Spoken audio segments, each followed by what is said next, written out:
नमस्कार। आइए आप लोगों का इस डेली टॉप 20 करंट अफेयर्स में बहुत बहुत स्वागत है। तो चलिए इस डेली टॉप 20 करंट अफेयर्स में आइए देखते हैं आज का पहला सवाल। ये रहा आपके सामने।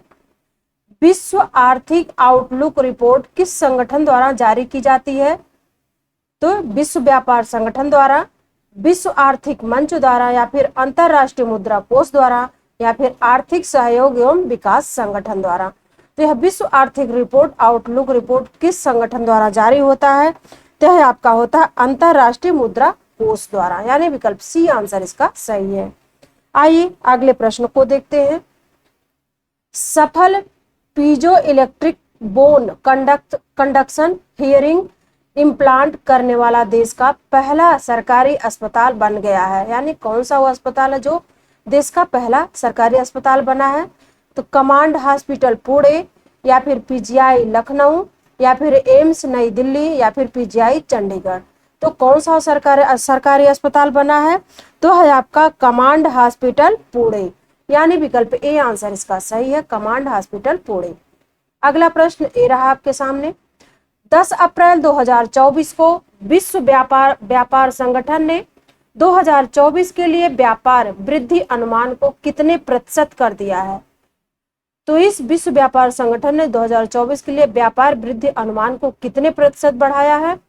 तो 2.8%, या फिर 3.3%, या फिर 4.5%, या फिर 6.2%। तो कितने प्रतिशत कर दिया बढ़ाकर अनुमान से? तो यह कर दिया है 2.8%, 2.8%। विकल्प ए आंसर इसका सही है। अगला प्रश्न ये है आपके सामने। हाल ही में लक्षद्वीप में शाखा खोलने वाला भारत का पहला निजी बैंक कौन बना है? यानी भारत का पहला निजी बैंक कौन है? Kotak Mahindra bank, HDFC bank, या फिर स्टेट बैंक ऑफ इंडिया, या फिर एक्सिस बैंक। तो हाल ही में लक्षद्वीप में शाखा खोलने वाला भारत का पहला निजी बैंक कौन सा है वो? तो यह है आपका HDFC बैंक, HDFC बैंक, यानी विकल्प बी आंसर इसका सही है। अगला प्रश्न ये है आपके सामने। भारत के पहले प्राइवेट सब मीटर रिजोल्यूशन सर्विलांस सैटेलाइट को किसने लॉन्च किया है? टाटा एडवांस सिस्टम लिमिटेड ने, या फिर स्काई रूट एरोस्पेस ने, या फिर अग्निकुल कासमास ने, या फिर इसरो ने। तो इसको प्राइवेट सब मीटर रिजोल्यूशन सर्विलांस सैटेलाइट को किसने लॉन्च किया है? तो यह लॉन्च किया है टाटा एडवांस सिस्टम लिमिटेड ने इसको लॉन्च किया है, यानी विकल्प ए आंसर इसका सही है। आइए अगले प्रश्न को देखते हैं। 8 अप्रैल 2024 को किस भारतीय विश्वविद्यालय ने विज्ञान के सबसे पुराने रूसी संस्थान Institute of Biology of the Southern Seas के साथ 5 वर्ष की अवधि के लिए एक समझौता ज्ञापन पर हस्ताक्षर किया है? तो वह कौन सा भारतीय विश्वविद्यालय है? जामिया मिलिया इस्लामिया, या फिर दिल्ली विश्वविद्यालय, या फिर बनारस हिंदू विश्वविद्यालय, या फिर लखनऊ विश्वविद्यालय। तो वह कौन सा भारतीय विश्वविद्यालय है जिसने इस पर हस्ताक्षर किया है? तो यह है आपका लखनऊ विश्वविद्यालय, यानी विकल्प डी आंसर इसका सही है, लखनऊ विश्वविद्यालय। अगला प्रश्न यह है आपके सामने। भारत ने सिटवे बंदरगाह को संचालित करने का अधिकार हासिल किया है, यह किस देश में है? म्यांमार में है, ईरान में है, जापान में है, या फिर श्रीलंका में है? तो सिटवे बंदरगाह किस देश में है? तो है आपका म्यांमार में है, म्यांमार, यानी विकल्प ए आंसर इसका सही है, सिटवे बंदरगाह म्यांमार में स्थित है। अगला प्रश्न ये रहा आपके सामने।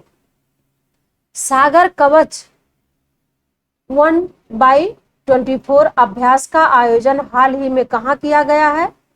लक्षद्वीप में, बंगाल की खाड़ी में, केरल में, या फिर बंगाल में? तो सागर कवच 1/24 का अभ्यास आपका लक्षद्वीप में किया गया है, लक्षद्वीप, यानी विकल्प ए आंसर इसका सही है, लक्षद्वीप। अगला प्रश्न ये रहा आपके सामने।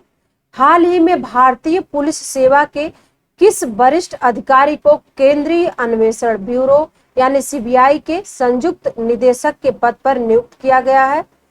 अनुराग कुमार को, प्रवीण कुमार श्रीवास्तव को, प्रवीण सूद को, या फिर सुबोध कुमार जायसवाल को? तो हाल ही में भारतीय पुलिस सेवा के लिए वरिष्ठ अधिकारी यानी केंद्रीय अन्वेषण ब्यूरो यानी सीबीआई के संयुक्त निदेशक के पद पर किसकी नियुक्ति हुई है?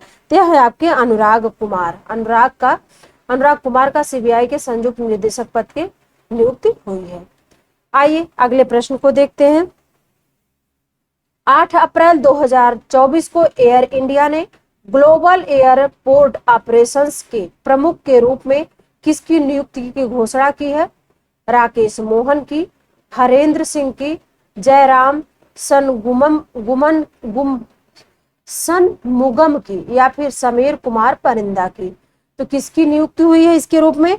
यह है आपके जयराम मुगम की नियुक्ति इस पद पर हुई है। आइए अगला प्रश्न ये रहा आपके सामने।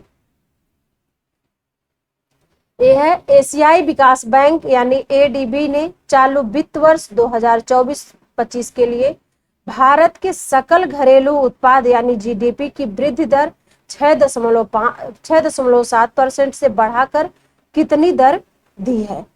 8%, 8.8%, 6% या फिर 7%? यानी जीडीपी की वृद्धि दर 6.7 से बढ़कर कितनी कर दी गई है? तो है आपकी है 7%, यानी विकल्प डी आंसर इसका सही है 7%। अगला प्रश्न ये रहा आपके सामने। ग्लोबल यूनिकॉर्न इंडेक्स 2024 किस संस्था द्वारा प्रकाशित किया जाता है? विश्व आर्थिक मंच द्वारा या फिर ग्लोबल आउटलुक द्वारा या फिर हुरून इंस्टीट्यूट द्वारा या फिर विश्व बैंक द्वारा? तो है आपका किस ग्लोबल यूनिकॉर्न इंडेक्स 2024 किस संस्था द्वारा प्रकाशित किया जाता है? यह है आपका है हुरून इंस्टीट्यूट द्वारा प्रकाशित किया जाता है। अगला प्रश्न ये रहा आपके सामने। The law and rituality reconnecting the bond पुस्तक के लेखक कौन है? तो इस पुस्तक के लेखक डॉक्टर सीमा कपूर और सागर सुमन या फिर डॉक्टर योगेंद्र सिंह और डॉक्टर प्रकाश अस्थाना या फिर विक्रम सेठ या फिर प्रोफेसर रमन मित्तल और डॉक्टर सीमा सिंह? तो इस पुस्तक के लेखक कौन है? तो है आपके डॉक्टर रमन मित्तल और डॉक्टर सीमा सिंह है इस पुस्तक के लेखक, यानी विकल्प डी आंसर इसका सही है। अगला प्रश्न ये आपके सामने है। ऑक्सफोर्ड यूनिवर्सिटी और University of New South Wales के विशेषज्ञों द्वारा जारी वर्ल्ड साइबर क्राइम इंडेक्स 2024 में कौन सा देश शीर्ष स्थान पर रहा है? भारत, इजराइल, रूस या फिर चीन? तो कौन सा देश शीर्ष स्थान पर है? तो यह आपका है रूस शीर्ष स्थान पर है, यानी विकल्प सी आंसर इसका सही है। अगला प्रश्न ये रहा आपके सामने। संयुक्त सैन्य अभ्यास डस्टलिक का 5वां संस्करण किन 2 देशों के मध्य आयोजित किया जा रहा है? तो भारत और उज्बेकिस्तान के मध्य या फिर भारत और किर्गिस्तान के मध्य या फिर भारत और ओमान के मध्य या फिर भारत और फ्रांस के मध्य? तो संयुक्त सैन्य अभ्यास डस्टलिक का 5वां संस्करण तो किन 2 देशों के भी मध्य आयोजित हुआ है? तो है आपका भारत और उज्बेकिस्तान के मध्य आयोजित किया गया है, यानी विकल्प ए आंसर इसका सही है। अगला प्रश्न यह है आपके सामने। हाल ही में वैश्विक व्यापार परिदृश्य एवं सांख्यिकी रिपोर्ट किस संगठन के द्वारा जारी की गई है? तो वैश्विक व्यापार परिदृश्य की सांख्यिकी रिपोर्ट अंतरराष्ट्रीय मुद्रा कोष के द्वारा या फिर विश्व आर्थिक मंच के द्वारा या फिर विश्व बैंक के द्वारा या फिर विश्व व्यापार संगठन के द्वारा? तो यह वैश्विक व्यापार परिदृश्य एवं सांख्यिकी रिपोर्ट आपका यह संगठन है विश्व व्यापार संगठन के द्वारा जारी किया गया है, यानी विकल्प डी आंसर इसका सही है। आइए अगले प्रश्न को देखते हैं। ब्लू ओरिजिन या S-25 मिशन के तहत कौन भारत के पहले अंतरिक्ष पर्यटक बन जाएंगे? जेफ बेजोस या फिर गोपी थोटाकुरा या फिर राकेश शर्मा या फिर केरोल सालेर? तो कौन ब्लू ओरिजिन या S-25 मिशन के तहत भारत के पहले अंतरिक्ष पर्यटन बनेंगे? तो है आपके गोपी थोटाकुरा है इसके। आइए अगले प्रश्न को देखते हैं। विश्व क्वांटम दिवस 2024 कब मनाया गया? 10 अप्रैल 2024 को, 13 अप्रैल 2024 को, या फिर 14 अप्रैल 2024 को या फिर 15 अप्रैल 2024 को। तो विश्व क्वांटम दिवस 2024 कब मनाया गया है? यह है आपका 14 अप्रैल 2024 को, यानी विकल्प सी आंसर इसका सही है। आइए अगले प्रश्न को देखते हैं। 14 अप्रैल 2024 को पहली Firefox Road to Himalaya race कहाँ आयोजित की गई है? यह पहली Firefox Road to Himalaya race का लद्दाख में या फिर शिमला में या फिर तवांग में या फिर मसूरी में। यह रेस कहाँ आयोजित की गई है? यह शिमला में आयोजित की गई है, यानी विकल्प बी आंसर इसका सही है, शिमला। अगला प्रश्न ये रहा आपके सामने। प्रधानमंत्री नरेंद्र मोदी किस पूर्व प्रधानमंत्री के बाद अमेरिकी पत्रिका न्यूज वीक के कवर पर छपने वाले भारत के दूसरे प्रधानमंत्री बन गए हैं? तो इंदिरा गांधी, जवाहरलाल नेहरू, अटल बिहारी वाजपेयी या फिर लाल बहादुर शास्त्री।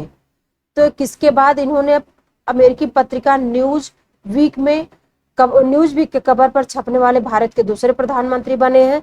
तो वह है इंदिरा गांधी। इंदिरा गांधी के बाद दूसरे प्रधानमंत्री बने, यानी विकल्प ए आंसर इसका सही है। तो ये था आज का डेली टॉप 20 करंट अफेयर्स की क्लास। आप लोग इसको तब तक पढ़ते रहिए, स्वस्थ रहिए। फिर मैं मिलूंगी इसी तरह टॉप 20 डेली करंट अफेयर्स की क्लास में। तब तक के लिए नमस्कार।